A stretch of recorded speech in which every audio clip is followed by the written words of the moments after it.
시간 함께 말씀 보도록 하겠습니다. 오늘 함께 보실 말씀은 갈라디아서 5장 13절에서 26절까지 말씀입니다. 갈라디아서 5장 13절에서 26절까지 말씀입니다. 제가 가진 성경으로 신약 307페이지에 있습니다.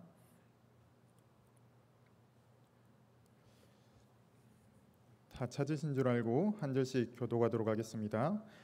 형제들아, 너희가 자유를 위하여 부르심을 입었으나 그러나 그 자유로 육체의 기회를 삼지 말고 오직 사랑으로 서로 종노릇하라. 온 율법은 내 이웃 사랑하기를 내 자신과 같이 하라 하신 한 말씀에서 이루어졌나니 만일 서로 물고 먹으면 피차 멸망할까 조심하라. 내가 이르노니 너희는 성령을 따라 행하라. 그리하면 육체의 욕심을 이루지 아니하리라. 육체의 소욕은 성령을 거스르고 성령은 육체를 거스르나니 이 둘이 서로 대적함으로 너희가 원하는 것을 하지 못하게 하려 함이라. 너희가 만일 성령의 인도하시는 바가 되면 율법 아래에 있지 아니하리라. 육체의 일은 분명하니 곧 음행과 더러운 것과 호색과 우상 숭배와 주술과 원수 맺는 것과 분쟁과 시기와 분냄과 당짓는 것과 분열함과 이단과 투기와 술 취함과 방탕함과 또 그와 같은 것들이라. 전에 너희에게 경계한 것 같이 경계하노니 이런 일을 하는 자들은 하나님의 나라를 유업으로 받지 못할 것이요 오직 성령의 열매는 사랑과 희락과 화평과 오래 참음과 자비와 양성과 충성과 온유와 절제니 이 같은 것을 금지할 법이 없느니라. 그리스도 예수의 사람들은 육체와 함께 그 정욕과 탐심을 십자가에 못 박았느니라. 만일 우리가 성령으로 살면 또한 성령으로 행할지니 구하여서 서로 노엽게 하거나 서로 투기하지 말지니라. 아멘. 오늘 말씀을 통하여서 성령의 삶과 육체의 삶이 어떠한 것인지를 함께 살펴보고자 합니다. 저희는 지난주에 그리스도께서 주시는 자유로 말미암아서 자유롭게 된 존재, 자유할 수 있게 된 존재였다라고 보았습니다. 그 전에 우리는 율법의 종이었습니다. 율법을 다 지키면 의로워질 수 없는 자들이었습니다. 그렇게 하나님의 진노와 형벌 앞에 두려워 떨 수밖에 없는 존재였습니다. 그러나 그리스도를 믿음으로 말미암아 이제는 율법에 매이지 않게 되었습니다. 율법을 다 지키지 못해도 하나님께서 저희들을 의롭다 받아주시게 되었습니다. 예수 그리스도께서 우리를 대신해서 십자가에서 하나님의 진노와 하나님의 형벌을 대신 받으셨기 때문입니다. 우리는 이제 율법에 대해, 하나님의 진노에 대해, 죄에 대해 자유하게 된 것입니다. 그런데 이 자유를 오해하는 일들이 있습니다. 죄로부터의 자유를 넘어서 모든 것을 자신의 뜻대로 할 수 있다고 생각하는 것입니다. 우리는 그리스도를 믿고 따르지만 여전히 타락한 본성을 가지고 있습니다. 바울은 이 타락한 본성을 13절에서 육체라고 말하고 있습니다. 그렇게 우리가 자유하게 됐다고, 육체가 원하는 대로, 타락한 본성이 원하는 대로 가만 놔둬서는 안 되는 것입니다. 아무 것에도 구애받지 않고 모든 것을 자신의 뜻대로 하려고 하는 것은 자유가 아닌 방종입니다. 우리의 자유가 방종에 이르면 무슨 일이 일어나겠습니까? 저희들이 오늘 읽은 말씀 19절에서 21절까지의 일이 일어나게 됩니다. 율법이 자유가 없는 의무를 요구해서 우리를 종과 같이 억눌렀다면 방종은 의무가 없는 자유로 말미암아서 육체의 일들을 행하게 하는 것입니다. 그러나 그리스도께서 주신 자유는 우리에게 아무 의무도 없다고 말하고 있지 않습니다. 그리스도께서 주신 자유는 우리에게 서로 사랑의 종노릇을 하라고 이야기합니다. 이전에 바울은 종에서 벗어나라고 했지만 오늘 말씀에서는 종이 되라고 말하고 있습니다. 왜 그러냐면 이전의 종과 지금 말하는 종의 모습이 다른 모습이기 때문입니다. 저희들이 이때껏 부정했던 종의 모습은 우리를 죄인으로 만들고 율법 아래, 죄 아래 억눌리게 하는 비참한 모습이었습니다.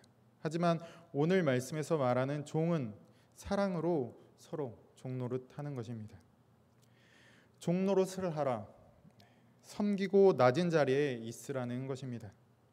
성경에 보면 이런 모습을 잘 보여준 분이 계십니다. 바로 예수님이십니다.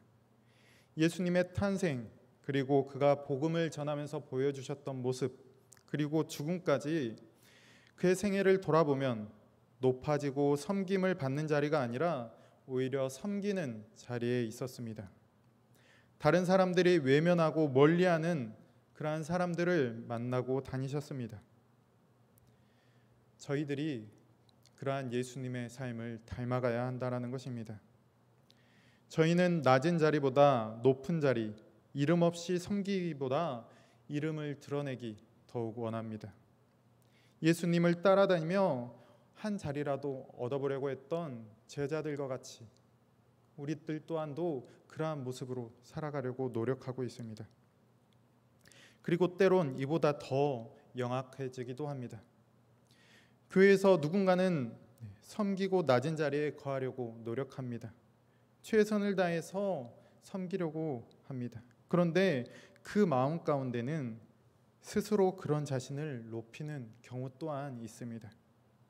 나는 소리 소문 없이 종과 같이 다른 사람을 섬기는 사람이야. 이 교회에서 내가 성경 말씀을 가장 잘 지키는 사람이야 하며 스스로를 높여서 생각하는 것입니다. 낮아진 그를 하나님께서 높이시는 것이 아니라 스스로 자신을 높이는 것입니다.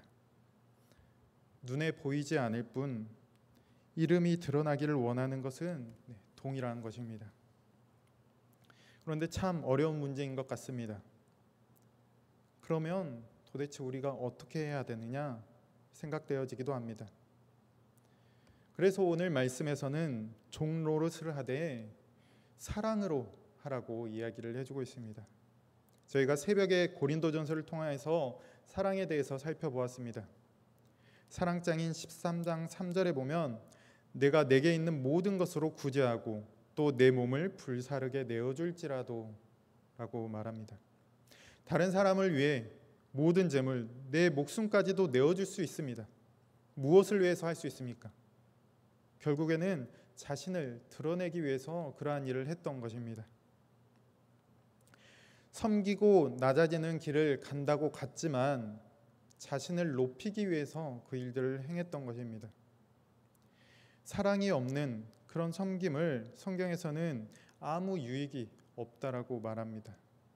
그렇게 우리가 종노릇을 하는 것조차 사랑으로 행해야 하는 것입니다. 이러한 사랑으로 행하는 것이 바로 율법을 이루는 것이라 오늘 말씀에서 말하고 있습니다. 성도 여러분, 저희가 율법을 성취하기 위해 노력하고 계명들을 하나하나 지켜나가는 것, 그것으로는 율법을 이룰 수 없습니다. 우리는 그러할 때 넘어지고 실패하고 맙니다. 바울이 말한 것과 같이 종의 모습으로 살아갈 수밖에 없습니다. 율법은 사랑으로만 이룰 수 있습니다. 로마서 13장 9절 10절 저희들 함께 읽어보도록 하겠습니다.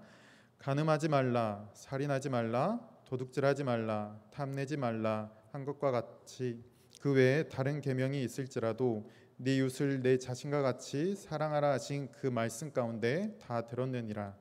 사랑은 이웃에게 악을 행하지 아니하나니 그러므로 사랑은 율법의 완성이니라. 네 이웃을 사랑하라고 한 말씀에 모든 계명이 들어가 있습니다. 그렇게 사랑을 한다면 모든 율법을 이룰 수 있습니다. 그런데 생각해 보면 여기에 문제가 하나 더 있습니다. 우리가 어떻게 사랑을 하느냐 하는 것입니다. 저희는 사랑하는 것보다 우리의 유익과 우리의 뜻을 내세우기를 더욱 원하는 존재입니다.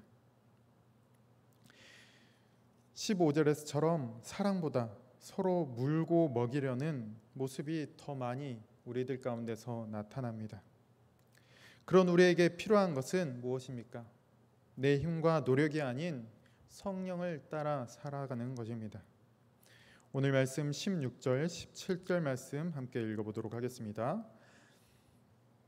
내가 이르노니 너희는 성령을 따라 행하라. 그리하면 육체의 욕심을 이루지 아니하리라. 육체의 소욕은 성령을 거스르고 성령은 육체를 거스르나니 이 둘이 서로 대적하므로 너희가 원하는 것을 하지 못하게 하려 함이니라. 육체의 소욕과 성령은 함께할 수 없습니다. 둘 중 하나의 길만을 택해야 됩니다. 이러한 원리를 성경에서는 종종 이야기합니다. 저희가 잘 아는 빛과 어둠이 그렇습니다. 빛과 어둠이 함께할 수 있습니까? 빛이 비추면 어둠은 사라지게 됩니다. 반대로 빛이 사라져야 어둠이 몰려오게 됩니다.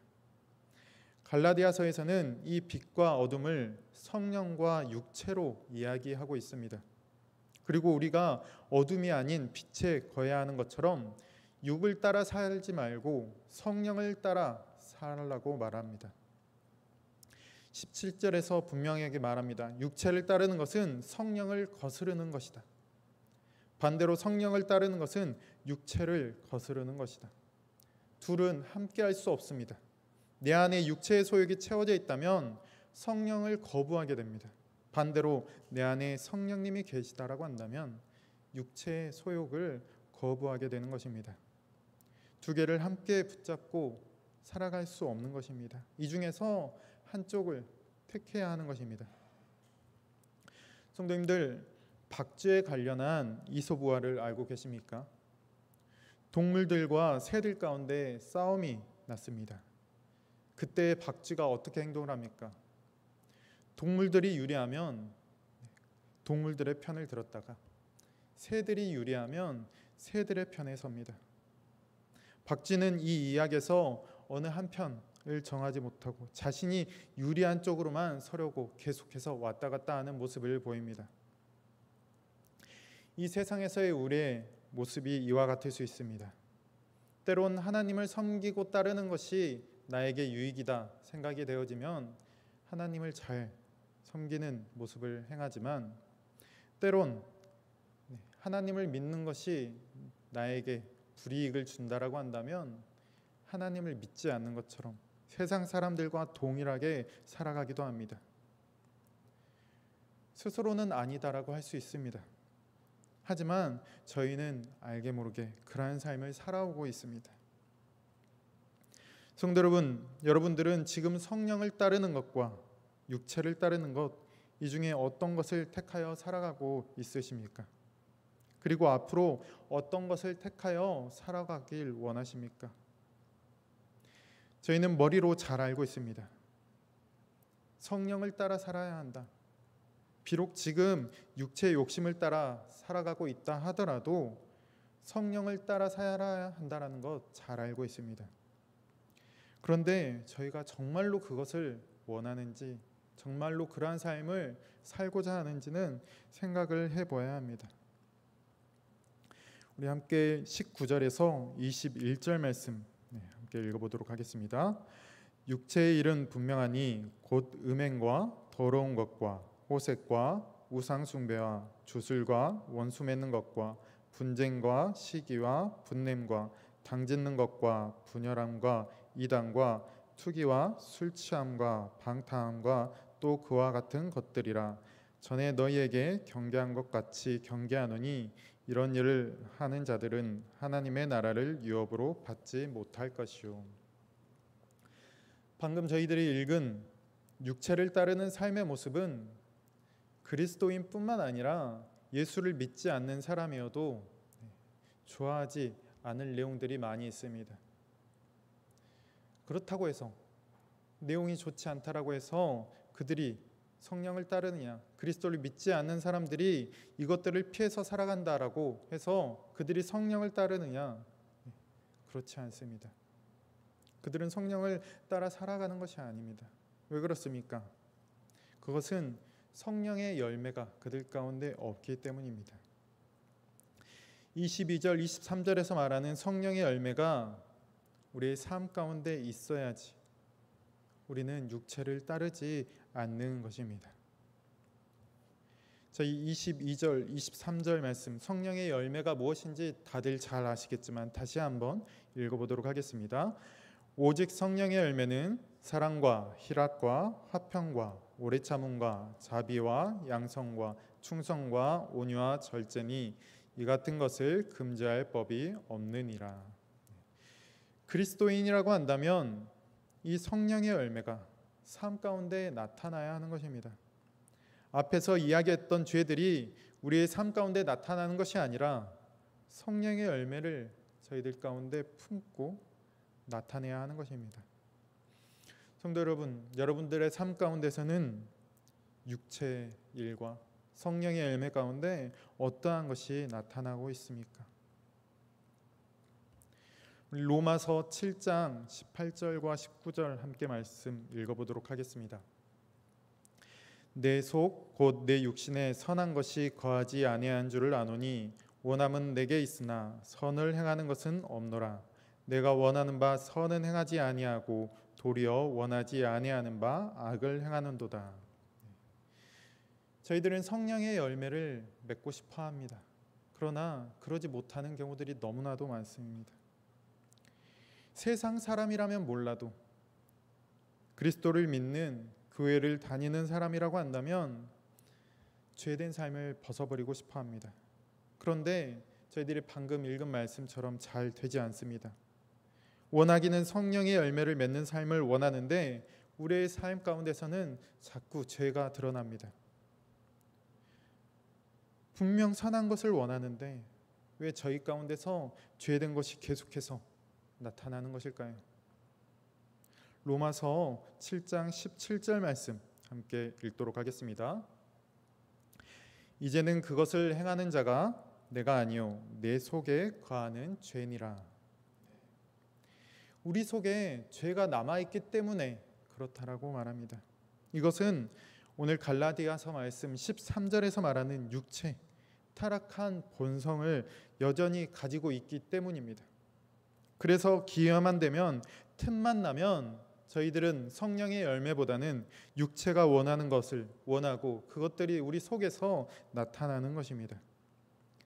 죄가 해결되지 않기 때문에 우리의 삶도 여전히 육체의 일들을 만들어내는 것입니다. 그렇다면 우리는 이러한 삶 가운데 이러한 타락한 본성을 가지고 있는 삶을 어떻게 해야 될까요? 갈라디아서 5장 24절에서 이렇게 말해주고 있습니다. 그리스도 예수의 사람들은 육체와 함께 그 정욕과 탐심을 십자가에 못 박았느니라. 하나님을 믿는 우리들은 어떤 존재냐면 우리의 육체, 죄, 욕심들을 십자가에 못 박은 자입니다. 여기에서 못 박았다는 것의 의미를 저희들이 그 전에 생각했던 것과는 조금 다르게 한번 이야기를 해보려고 합니다. 십자가에 못 박혀 죽은 사람들이 어떻게 죽는지 아십니까? 십자가에 못 박혔다라고 해서 그 사람이 바로 죽지 않습니다. 피를 많이 흘리기는 하지만 과다출혈로 죽지 않습니다. 피가 흐르다가 멈춰버립니다. 고통은 계속해서 가중되지만 그의 숨은 계속해서 붙어 있습니다. 그러는 가운데 상당한 시간이 흐르고 그의 힘이 점점 빠져나가면 몸이 축 처져서 횡격막이 압박되어서 결국에는 질식사로 그가 죽는다라고 합니다. 우리의 죄도 마찬가지로 십자가에 못 박았지만 여전히 우리 가운데 남아서 우리를 괴롭힙니다. 십자가에 못 박았어, 이제 끝났어가 아니라는 것입니다. 우리가 성령을 따르는 삶을 원하지만 종종 죄의 일을 하게 됩니다. 하지만 분명한 것은 그 죄도 결국에는 점점 힘을 잃어간다라는 것입니다. 십자가에 못 박힌 자가 천천히 생명을 잃어가듯이 죄도 점점 힘을 잃어가는 것입니다. 그리고 결국 그 죄는 우리를 더 이상 억누르지 못하고 어떻게 하지 못하게 됩니다. 성경에서는 이것을 성화라고 말합니다. 우리가 죄에 대해서는 점점 죽고 하나님에 대해서는 점점 살아나는 것을 말합니다. 우리는 그런 가운데 살아가고 있어서 종종 죄를 지을 수밖에 없습니다. 다만 우리들이 잘 생각해 봐야 하는 것이 있습니다. 내가 성화의 과정에 있어서 원하지 않는데 죄를 짓는 것인지, 죄를 짓고 애통해야 하는지, 아니면 그러한 죄들을 갈급해하며 원하고 그러한 것들을 행하는 것인지 말입니다. 우리 성도님들은 어느 쪽에 속해 계십니까? 성령님이 계셔서 죄에 대하여 죽고 계십니까? 아니면 그 죄를 사랑하고 좋아해서 즐기는 생활을 하고 계십니까? 성도 여러분, 바울은 우리가 죄를 이기고 성령에 따라 살아갈 수 있는 두 가지 방안을 제시해 주었습니다. 하나는 사랑으로 서로 섬기는 것이고, 다른 하나는 정욕과 탐심을 십자가에 못 박는 것입니다. 내 힘으로, 내 의지로 되지 않는 이 일들을 위해 기도하며 나아가셨으면 좋겠습니다. 우리의 모든 정욕과 탐심을 십자가에 못 박고 오직 사랑으로 섬기는 자가 되시기를 바랍니다. 그리고 우리 영천교회가 그런 교회가 되길 위해서 함께 기도하며 나아가시는 성도님들이 되시기를 간절히 소망합니다. 기도하겠습니다. 사랑과 은혜와 풍성하신 하나님 아버지, 저희에게 복음을 허락하셔서 죄에서 자유를 얻게 해주신 감사합니다. 저희에게 주신 자유를 방종으로 누리지 않게 하시고 그리스도의 본을 따라가는 삶을 살게 도와주시옵소서. 성령 하나님, 우리에게 언제나 역사하셔서 자신의 자랑과 높음을 자랑하지 않게 하시고 사랑으로 서로 섬기는 삶이 되게 도와주시옵소서. 육체를 따르는 삶을 버리고 성령의 열매를 맺게 도와주시옵소서. 이전에 따르던 모든 정욕과 탐심을 십자가에 못 박게 도와주시옵소서. 우리에게 자유를 주신 능력의 예수 그리스도의 이름으로 기도합니다. 아멘.